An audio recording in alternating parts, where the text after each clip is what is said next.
But we show the world what we have seen with our eyes, that hospitals were turned into locations where they held the hostages, tortured them, and then murdered them, and then hid them in the morgues so that we wouldn't find the bodies.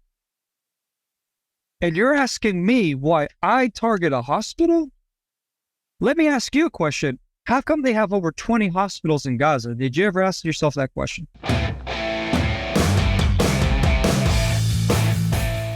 Welcome to the Firearms Nation podcast, and it's a little bit different this time. Not sure if you're watching the video, but I am recording through a different program. This is obviously, if you can see how it looks, it's a Zoom call. We're dealing with early morning my time here in America. I'm back with Doron Keidar from Israel, and he is sometime in the afternoon. I guess it's 2-something in the afternoon there. So it's an early morning recording through Zoom. I have no idea how this is going to end up. But sometimes, there's a war going on, so we have to do it the right way. And I don't, I'm normally switching the camera, so I'm sure Doron is still there. But Doron, thank you for coming back on the show. You're obviously on a base. We're not going to say where, but thanks for coming back. It's my pleasure. And so you don't remember, Doron is in Israel. He's in the military right now. He was called up after October 7th. This is part 2 of a recording that I did a couple weeks ago when I had him on, and we just had so much to talk about that I still had a list of things I wanted to cover for the audience. So Doron took time to take a break from the war, so to speak, to come on the show, and just some of these questions that I had that I never got a chance to ask. But first of all, Doron, how are you doing? I'm doing well. I just got back from leave with my family, so we had a few hours together, so that was nice. And plus also trying to recover from a virus that I caught while in the strip. And so basically my body's pretty beat up, but we're slowly healing up and getting back on track. So without getting into any OPSEC stuff, but I do have some questions about the war. What's the morale like in the military right now with everything that's going on? Because we're at 14 days into a battle. Yeah. So this is our 7th week that we've entered right now. We're entering the 7th week of conflict and fighting in Gaza. I would say the morale is pretty wore out on the one hand, like, men they're just wore out from not being able to go back to our normal life, your working life. I would say for the young guys that are enlisted, for them, they're gaining experience. They're fighting in a war, but it's one day at a time. And honestly, for them, it's passing their military service very quickly because they don't have anything else to be worried about right now, per se, as when you're enlisted. But for the people who have businesses, for the people who have jobs, guys like me who are reservists, it weighs on you differently. It weighs on you in a completely different way. But overall, what I would say is that our morale is very high. We're seeing that finally, after a very long time of fighting, we're seeing some very serious progress now. And the reason why I say for a very long time is because we have been very methodical, very careful in our actions in order to avoid any civilian casualties from the Gazans. Some will say, oh no, you just don't want to hurt your hostages. Well, we're talking about 240 people out of a million, whatever, Palestinians. So that's not even the issue. But in any which case, we've been moving very slowly and methodically, and it just feels really good to finally see the momentum catching up, and to see that all the slow work that we've done, so to speak, to create the groundwork for our very aggressive military action is finally paying off, and to where you see it. That's the thing is when you're in any war, you're just a little cog in a wheel of a very big mechanism, and it's very difficult to look outside of that little cog and to recognize that it's each one of us that's collectively adding to a very huge effort. And so I'm seeing that right now. I'm seeing that we're able to see that collective come together of all the different efforts of what we're doing, and then you're starting to feel, I guess, more motivated, and not just wore out from just the monotony of every day going by and wondering where you're going to go home, where you're going to be with your family, when you go back to life as usual. So that's more or less the morale and where we're at right now. So do you guys see where you're at, or even hear while you're there about all these protests going on around the world? And obviously a lot of these are orchestrated protests. I mean, look, in my lifetime, I've never seen such a rise in anti-Semitism, and I've been around a while, but it's a lot. And I just wonder how much of that is influencing you guys, or do you even hear about it? Honestly, we don't have time for social media, and where I operate, we don't even take our phones, so we don't even know what's happening in the world. And it's only a few people like myself that will try to connect with the world and see what's been happening, to try to be informed, because I deal with social media, I deal with Israel diplomacy, if you will, via social media on a private level, and so I try to be informed. And to be honest, I can't even keep up with all the nonsense. But yeah, I mean, I honestly don't care what people say. What it does, although, is it gives me a good idea of what kind of people are in this world today. We've said that, 1933, never again, right? Never again are we going to allow a Nazi regime to annihilate the Jewish people. What I'm seeing today is that, unfortunately, that is not as true as we would like it to be. The never again. It is much alive today. The upswing in anti-Semitism and Jewish hatred in the world that I'm seeing, equal to what we saw in Nazi Germany. Here's the twist, though.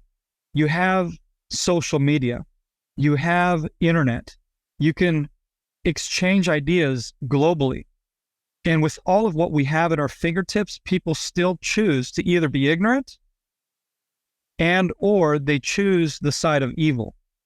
And for me, if anybody's noticed on some of my comments, and you might be shocked at some of the language I might be using, I've decided to take off my gloves, my little kitty gloves that I wear normally on social media, not wanting to offend or hurt anybody's opinion.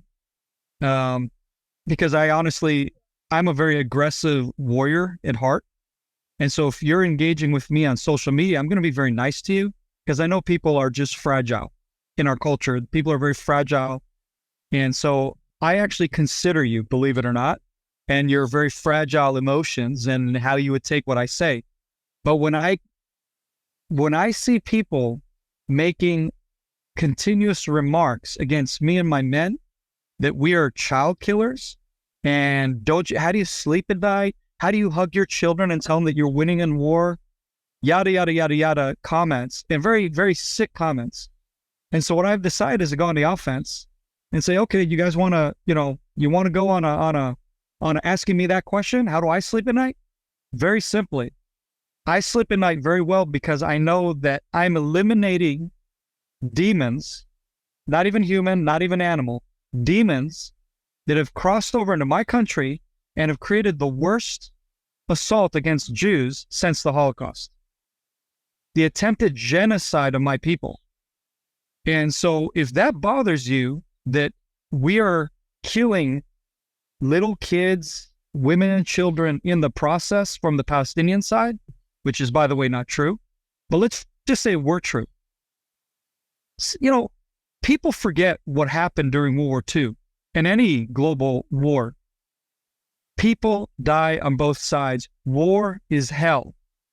There is zero guarantee of, in going into war, that you're not going to have civilian casualties. Zero guarantee.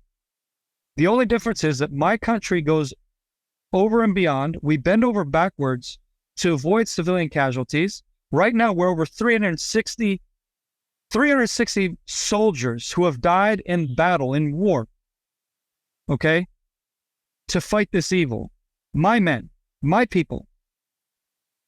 Unless you're on the battlefield with me, and unless you're on the Palestinian side and you're experiencing the hell that we're both going through, to be honest, I don't care about you latte drinking losers who are sitting there on free internet thinking that you're privileged enough to critique me and or critique the Palestinians. And notice what I just did right there, right? Because it's both sides of this conflict that are suffering. There are people dying on both sides. That's a fact. Huge difference, though. I'm on the side of the offense. I'm on the side of defending our people. And by the way, I woke up this morning where I'm at with a barrage of rocket fire at a civilian population where I'm at right now. I'm not on a military base, okay, per se, in a classic sense. We've had to move our operations and our FOBs, our forward operating bases, into civilian communities because this is where the battlefield is. These demons have turned our home into a battlefield. And so there's explosions going on nonstop, either from their side, firing rockets into us, or us having to shoot artillery shells and tank rounds at the terrorists. And so if a poor little Palestinian kid gets pulled out of rubble, all beat up and bloodied, you know what? I am very sorry for that child. I really am. But I didn't put him there. I did not put that child in that position. And for these people, and they are probably listening to you, I probably doubt it, but let's just say they are. Let's just say they are. Here's a message for you. Have you ever asked the question why they got pulled out of a rubble heap? Have you ever asked the question why? Have you looked at any of the latest media that's been shared by the military, my military? And again, you call it propaganda news, whatever. Sure, knock yourself out. But we show the world what we have seen with our eyes, that hospitals were turned into locations where they held the hostages, tortured them, and then murdered them, and then hid them in the morgues so that we wouldn't find the bodies.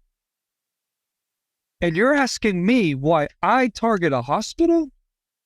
Let me ask you a question. How come they have over 20 hospitals in Gaza? Did you ever ask yourself that question?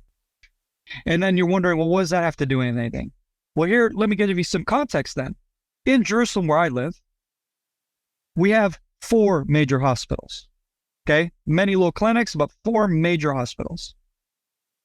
That's for a population that is over 1 million people. That is the highest population out of all the cities in Israel. And it's the capital of Israel, and we have 4 hospitals. How come is it that in the Gaza Strip, where you have equal number of population, roughly, that you have over 20 hospitals? More people sick? More people giving birth? I mean, what? What's the, it's a simple answer. The hospitals are being built by Hamas. And the hospitals are being used by Hamas for carrying out terrorist activity. And we have shown it to the world. And these people who are writing on my feed and things I share, and especially the one with my family, where I'm hugging my family, and I take that extremely personal, that you choose of everything that I shared, that you take the most precious thing to me, and you put your hate on there and say that I'm a baby killer? examine the facts, people. Examine the facts Right. and question the right questions. And why is it that we're over 6 weeks in conflict fighting when if Israel's really the big bad wolf, we could have turned the Gaza Strip into a parking lot within days. You could have leveled it on day one if you wanted to. But Easy. You said that you're somewhere in some civilian area, and that's one of the things I wanted to talk about on the last one is civilian ownership of firearms. Now, in America, we have a constitution, and it's very different. I know Israel has a very different type of constitution. They don't really have a constitution per se. They have a set of laws that people go by. But we have a constitution. We have a Second Amendment. Obviously, you're well aware of that. You've been in America. You've lived in America, and it's something that's very important. And obviously, we saw on October 7th why the necessity to have firearms in the home is important. But a lot of people did not have firearms, and so just briefly explain why what the ownership level. Because I know right now it's off the charts what they're trying to do with getting permits of people having guns, but it's pretty restrictive in Israel, is it not? You're right. So one of the things that you'll notice is that people kind of have this concept that because Israel's a nation that is, in war and everybody serves in the military, that anyone can carry a gun, no big deal, right? The truth of the matter is that it couldn't be any more different or more off. In Israel, the majority of people who could own a weapon, meaning have a military background that was in combat, so that you carried a weapon, you fired a weapon, you fought in war, or you didn't fight in war, but you trained to fight, and etc. So your competency level of weaponry is pretty high for your normal civilian. So let's just say out of like roughly 10% of the military that is within that category, in different levels, I would say maybe 10% of them carry a weapon in the civilian world. Maybe, give or take. These are, again, off the top of my head. These are not exact numbers, but I just can tell you based on all the friends that I have and the people that I'm acquainted with who come out of the Special Forces community, come out of the regular combat community, and then some of the people that I know that are in non-combative positions. So out of all that pool of the friends that I have from that variety of military background, I would say no more than 10% of them carry a firearm personally and have a private carry license. The reason for that is because there's many reasons. Ironically, believe it or not, many Israelis don't even feel the need to carry a weapon. Many Israelis feel in a very kind of socialistic mindset. That's the government's responsibility. Let the police secure me if there's an event. Let the army, if it's the army, whoever, like let those people deal with the problem if there's a security threat. So there's that issue, but then there's the other issue that there's the biggest issue for people who do want to carry a weapon, that the laws are very, very prohibitive, very restrictive. They make it almost impossible, not impossible, but almost impossible. And there's so much red tape that only people who really commit and are willing to work out what legal framework they're allowed to carry a weapon, they'll follow through, get through all that red tape, and then finally get themselves a weapon that they can carry every day and protect themselves. So that's essentially, in a nutshell, the main reason why our gun laws are the way they are, and who carries, why they carry in Israel, more or less. So you can't just go to the sporting goods store and pick up an AR-15 and take it home. No, in fact, you're restricted. Okay, I forgot. I'm talking to Americans here. So you're able to purchase a gun, in other words, a hand pistol, and you're able to, with your license, your permit, you're limited up to 50 rounds. Okay, 50 rounds. So you have 50 rounds, let's say a Glock 19 and 3 magazines. Again, you can have as many magazines as you want, but you only have 50 rounds to put in them. And so that's the reality. Now I can go to the range and I can buy 500 rounds and I can shoot all 500 rounds and fill up, 20 magazines if I want to. But when I walk out of that gun range and I go back to my daily routine, I'm limited to 50 rounds total per permit per pistol, which is, like I said, you only get one pistol, so it really doesn't matter how you're going to twist it. That's the reality. You cannot get a rifle. You're not allowed to get a rifle. The only exceptions for those are people who are competitive shooters and they compete and they get the particular weapon for that particular competition. And if I remember correctly, depending on, I guess, the rules keep changing, but I believe that weapon is actually put in a safe at the place where you compete and so on. So you don't even get to take that one home. The only other exception, if you like, for people who can acquire or get a hold of, let's say an AR platform of some sort, those are your first responders. So the first responders are the ones who live in a community that is, has a level of threat from either terrorism or infiltration or what have you. And then there's a security team within that community which are what I call their first responders. And then they will have weapons on rotation, meaning, let's say you have 10 men that are on duty per shift. Those 10 men will have 10 ARs. And again, depending on how, whatever deal you got, you're going to get whatever the military issues you. So these are the military issued weapons, and they're not going to give you the state of the line, Daniel Defense or LWRC rifle. You're getting, some banged up piece of junk, and that's for you to secure your community. Again, it's not something that you get that's yours, that you go down the range and shoot for fun. You can only go shooting when they do your qualifications for your security team and so on. That is it. So essentially, there is no other exception. Yeah, that's how it works here. And I just want to say that this show is not sponsored by Daniel Defense or LWRC, even though we just gave them plugs. But yeah, I am open to sponsorships. If you guys are listening, you can reach me online. But let's talk about the security teams, because that's another thing I wanted to talk about. And I don't know how long this platform is going to allow me to record left, so I want to get this through.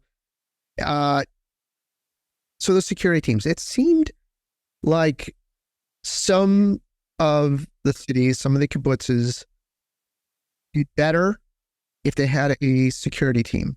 And I'm sure they all did, but it seemed like some responded and the losses were very minimal. They were able to hold back the terrorists. Maybe they had a different set of terrorists attacking, but then some had awful results, like Beirut, where hundreds of people died. Do you know what was the difference between those two situations? Yeah, the main difference is what you pointed out, is that there was a security team to engage with the terrorists. Unfortunately, some of the communities along the Gaza Strip hold, I would say, more lefty, progressive perspectives, and they're not really into beefing up security. They're into having Jewish Palestinian dialogue and what have you, right? And do a lot of good. I'm not bashing on that. I'm just saying that's their perspective. And so for them to say that you need to have a strong security presence in your community, it's kind of frowned upon for them. They're like, I have a lot of Palestinian friends that that we're trying to build bridges with and dialogue. And so it wouldn't look really good. It's just raining a little bit now. That's what you guys are hearing. It wouldn't look very good for me to be having a very strong security presence on my community when I'm trying to, do that kind of work. And so I know from friends of mine who are part of those first responders, the ones that are the more combative, the ones that are the more aggressive, warrior types, they're not your, let's negotiate with terrorist people. They're hardcore. Those guys slaughtered the terrorists, literally slaughtered the terrorists. The terrorists stood no chance for them. And that's just the reality. That's just the way it is. And that's the way it's always going to be, is where you have a strong security protocol and presence and planning, etc. You're going to have better results when you find yourself in the worst case scenario. And the way I like to teach people, when I used to teach Krav Maga in New Mexico, by the way, and selling some of those weapons that I mentioned, it was working at a shooting range. I would teach people, I say, listen, I'm going to teach you how to be extremely aggressive and very lethal. But the idea is not for you to be running around looking for the first person to get in a conflict with. Quite the opposite. You avoid conflict at all costs, as far as you can in your own ability.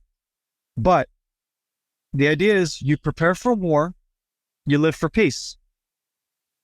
And for those who don't prepare for war, those who do not prepare for the worst case scenario, usually are always going to fall victim to the most horrible attack when it comes, and they're not going to know how to respond. They're not going to know how to defend themselves.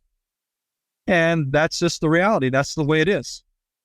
So hopefully that kind of gives you a perspective on why some of the communities were hit harder than the others. Again, that's my personal opinion. I could be wrong, but that's my assessment from what I've gleaned from the different stories of the people that you mentioned on that day. So do you know any particular story that you could share in regards to that from, it's been some time, those 7 weeks, people that were able to be successful defending their life? Well, I have a few people, actually. I have a few people that I know personally in different fronts. All of them, thank God, were able to fight off the terrorist onslaught on them, on their community. And what they told me, they said, look, we were just better prepared. Our team was stronger, tactically speaking, our team was stronger. We were more prepared. They attempted in other communities, but in our community, we slaughtered everyone that came after us. In one instance, I'll give you a good example because this is personal, right? In one instance, there was a guy who used to be in my unit, and he moved on to another unit now. And by the way, he's doing a lot of accomplishing a lot in the Gaza Strip right now with his unit. A terrorist broke into his home. And I thank God for that terrorist that broke into his home, actually, because he is one of the fastest, most accurate shooters I know, because he's also a competitive shooter. And let's just say the terrorist didn't stand a chance. The only thought that went through his head wasn't Allah Akbar. It wasn't, nothing. It was over that fast.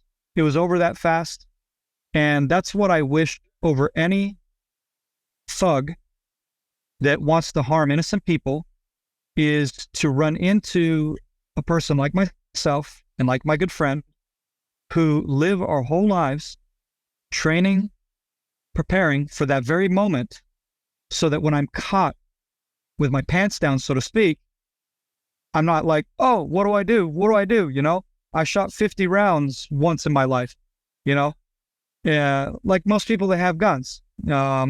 And it's even the States where people do shoot a lot. I noticed you have a lot of people that, oh, this new gun, I just put a few rounds in it. I'm like, it's your new gun that you should put the most rounds through it, because you don't know how how it shoots. You can't anticipate the recoil on it. That's, different than what you're used to, with whatever it is that you're shooting. People just have this.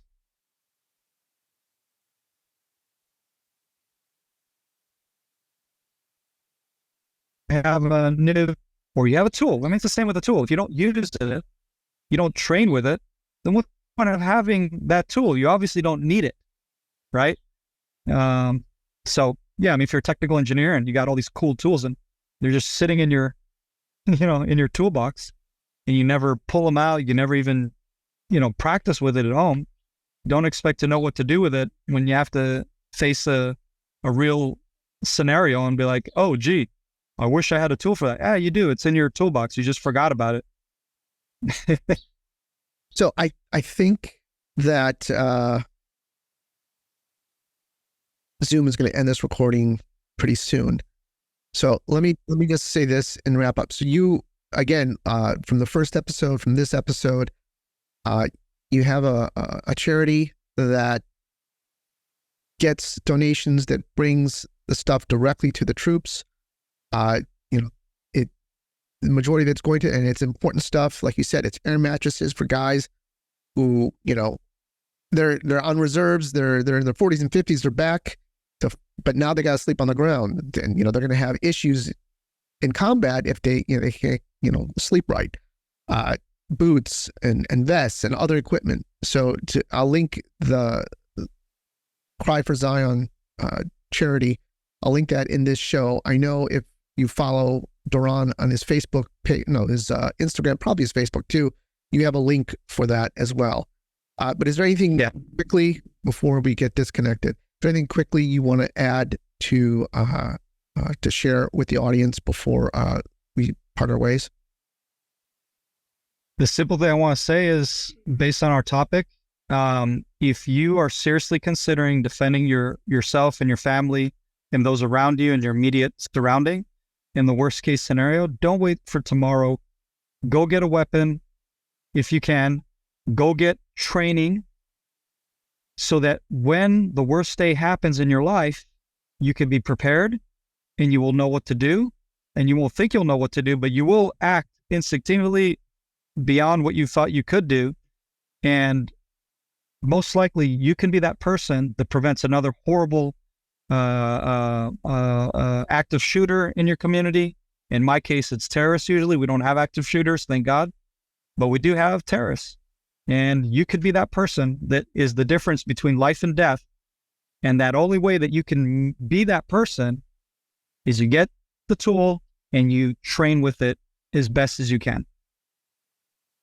Outstanding. Again, thank you, Doron, for coming back on.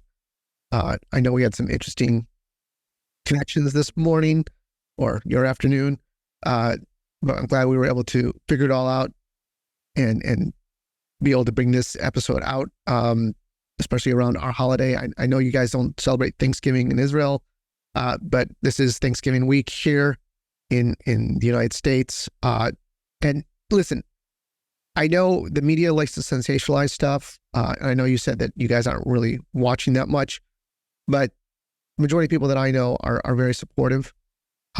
We understand the fight between good and versus evil. And, a lot of people don't talk about this, but these same protesters are the same, people who are protesting with BLM and protesting the cops. It's the same group. It's the same thing. They just found different cause to go after, and they're doing it. And of course, you add a lot of people who are supporting Hamas into it, and it just makes, we had a rally here with 300,000 people supporting Israel. No arrests, no violence. The enforcement officer got more thank yous than he ever got in his entire lifetime. So people can see the difference, and so we are supportive of you. Continue being safe and doing what you need to do to lead your guys. And I look forward to talking to you at some time in the future. Thank you.